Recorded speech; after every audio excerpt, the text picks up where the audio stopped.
It had claws, small ones, but claws nonetheless, and they were buried, all 8 of them, directly into the reinforced synthetic leather of Sergeant Daren Holt's left boot. He looked down. The cub looked up. Neither of them moved. Holt had survived 17 months on Vekara Prime. He'd walked through acid fog, outrun a brood matriarch, and once stared down a fully grown Keth predator at point-blank range and lived to file the report. He had a commendation for that, framed, back on Earth. None of that prepared him for this. The creature attached to his foot was no bigger than a house cat. Mottled gray-green scales, 4 black eyes arranged in a diamond pattern, a tail that curled instinctively around his ankle like it was afraid of falling. Its breathing came fast, shallow little puffs that fogged in the cold morning air of the outpost. It wasn't attacking him, it was holding on. "Holt," Private Sarah Vance's voice crackled through the mess hall doorway. "Breakfast is getting cold. You coming, or—" She stopped, stared. "What is that?" "I don't know," he said honestly. "Is it a Keth cub?" "Looks like it." "Are you aware," she said very slowly, "that the adult Keth on this planet have been classified as apex predators, Category 7? That the military has standing orders to maintain a 100-meter exclusion zone from any known Keth nesting site?" "I'm aware." "And you're just standing there?" "It won't let go." Vance stared at the cub.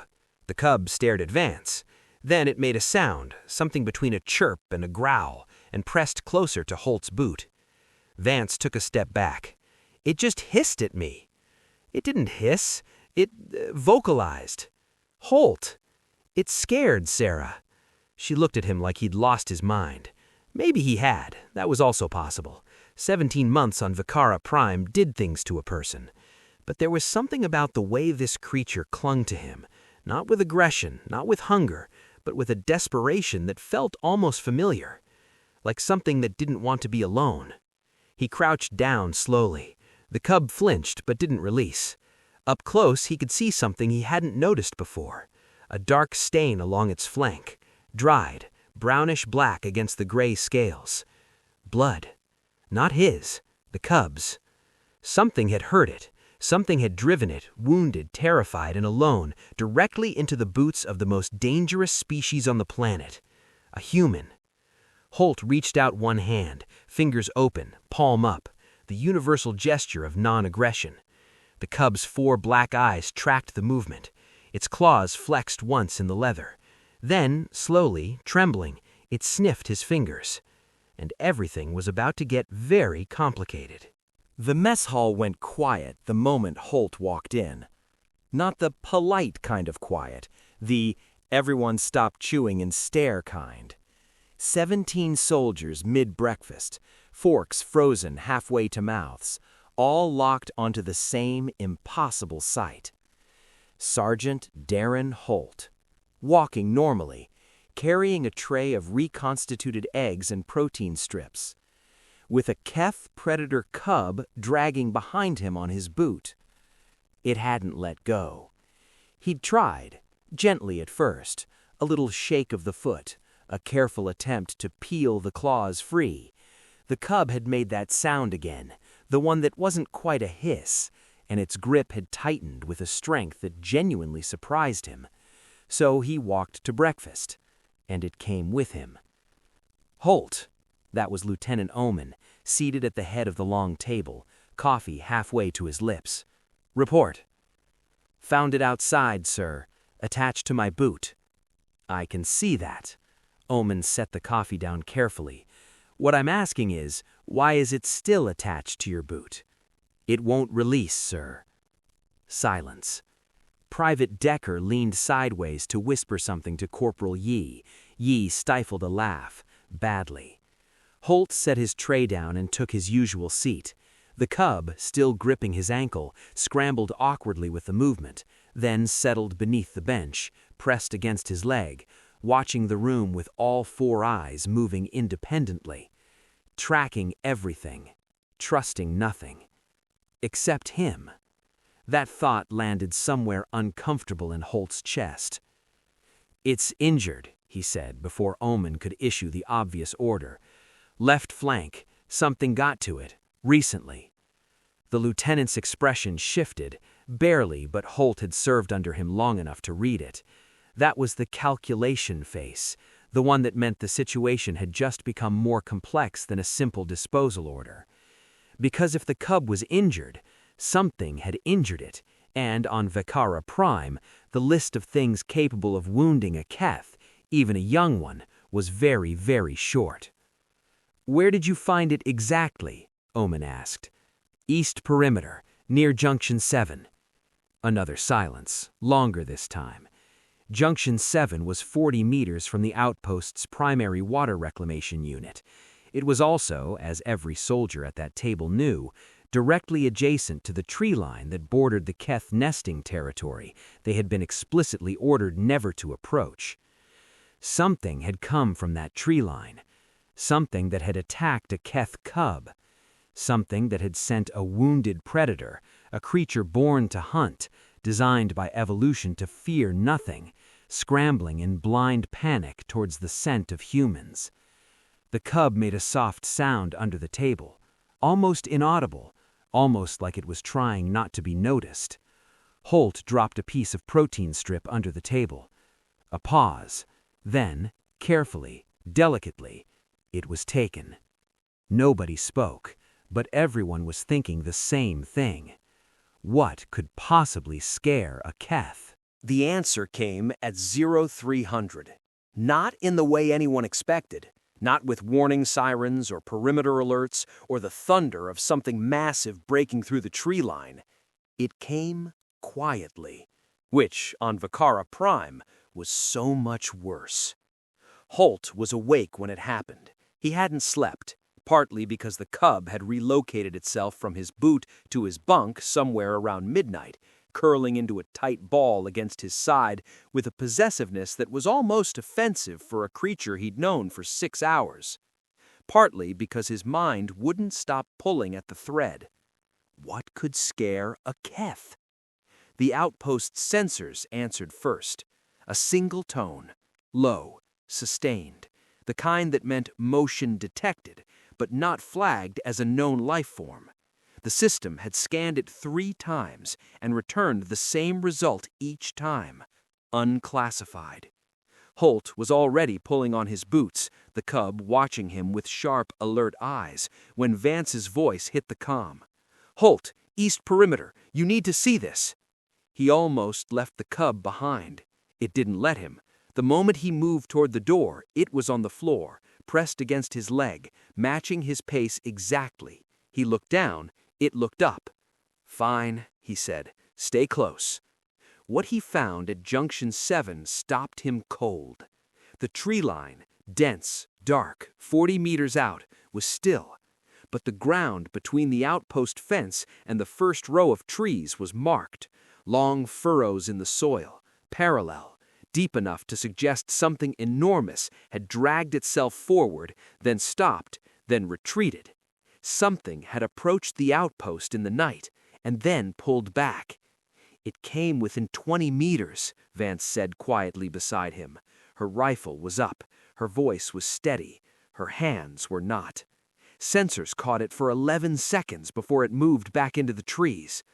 What was it? That's the part that worries me." She pulled up her WIS display.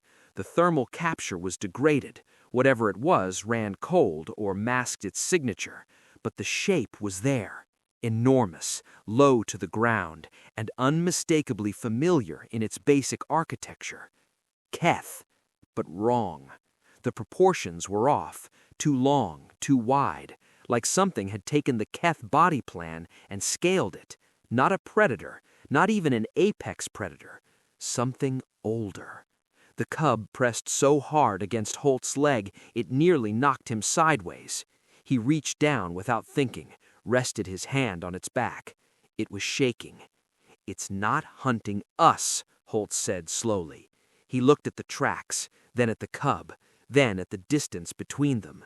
20 meters the thing hadn't crossed. "How do you know?" asked Vance. He looked at the cub again, at the way its 4 eyes were locked on the tree line, at the way it chose his leg over everything else on this planet. Because it's hunting this. Nobody slept after that. By 0400, Lieutenant Omen had pulled every soldier into the briefing room. By 0430, Command had been contacted. By 0445, Command had done something Holt had never seen them do in 17 months of active deployment on Vekara Prime. They said they didn't know what it was either.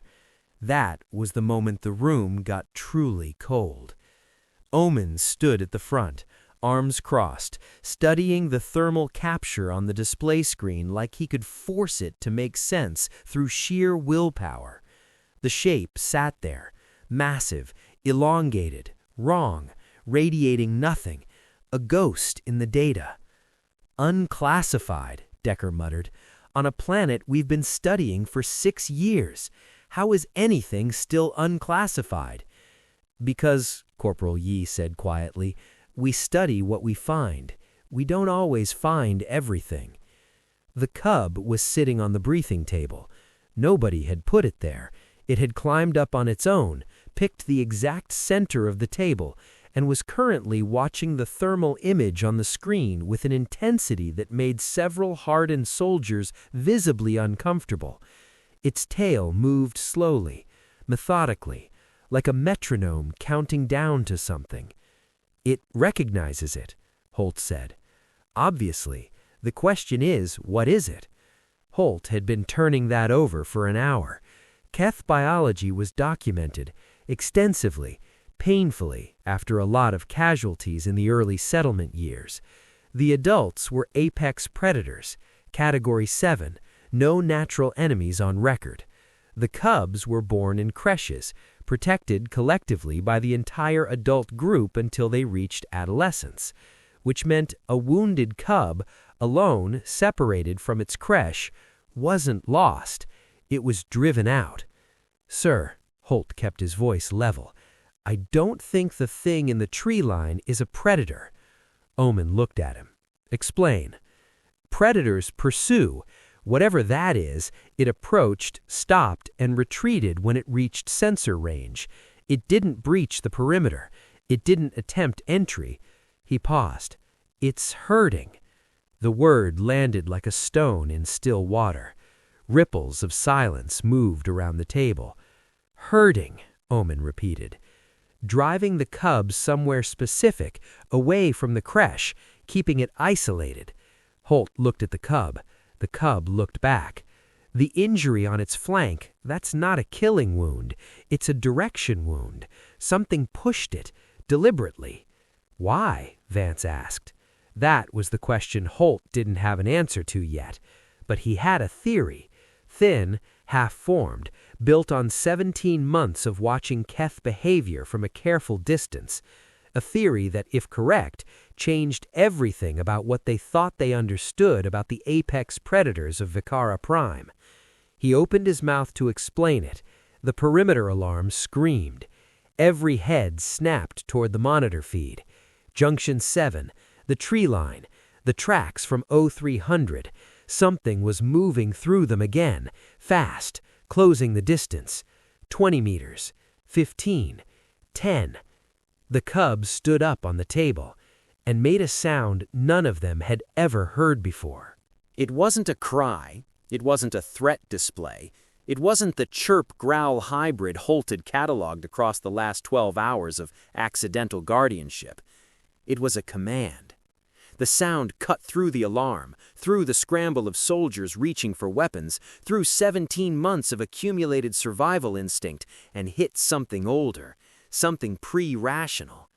Every human in that room froze for exactly 2 seconds. 2 seconds was enough. The perimeter alarm stopped. Not because anyone silenced it. The motion sensor at Junction 7 simply ceased reporting. Whatever had been crossing the gap between tree line and outpost had stopped moving. Completely, instantly, mid-stride. Holt stared at the monitor feed. Beside him, he heard Vance exhale a breath she'd been holding since the alarm triggered. At the center of the briefing table, the cub lowered itself slowly back to a seated position, tail still, eyes forward, like it had handled something. "What," Decker said carefully, "just happened?" Holt knew. The theory he'd been building, thin, half-formed, not ready, had just finished constructing itself. All the pieces had been there since 0300, since breakfast, since the moment he'd looked down and found 8 small claws buried in his boot and chosen not to shake them loose. "It's not the cub that's being hunted," he said. His voice came out quieter than he intended. "We had it backwards." Omen turned slowly. "Holt? The thing in the tree line isn't driving the cub away from the creche." He looked at the cub. The cub, 4 black eyes, scales still matted with dried blood, small and wounded and somehow completely composed, looked back. "It's been escorting it. The injury wasn't a direction wound. It was protective. Something attacked the cub and the escort intercepted. That's what we saw on the thermal, not a predator, not a herder." He paused.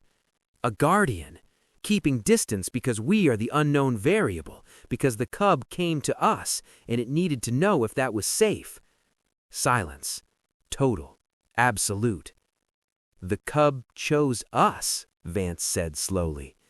"The cub chose him," Omen corrected, eyes on Holt, and that was the part that finally fully landed, because Keth didn't make mistakes, not in biology, not in behavior, not in 6 years of documented observation. They were precision instruments of survival. Every action deliberate, every choice evolutionary. A wounded Keth cub, alone and terrified, had assessed every option available on Vekara Prime and chosen a human. Not randomly, not in blind panic, as the safest thing on the planet. The monitor flickered. Junction 7, the tree line, 1 frame, thermal, degraded, barely readable, before the signal cleared. A shape, enormous, retreating into the dark.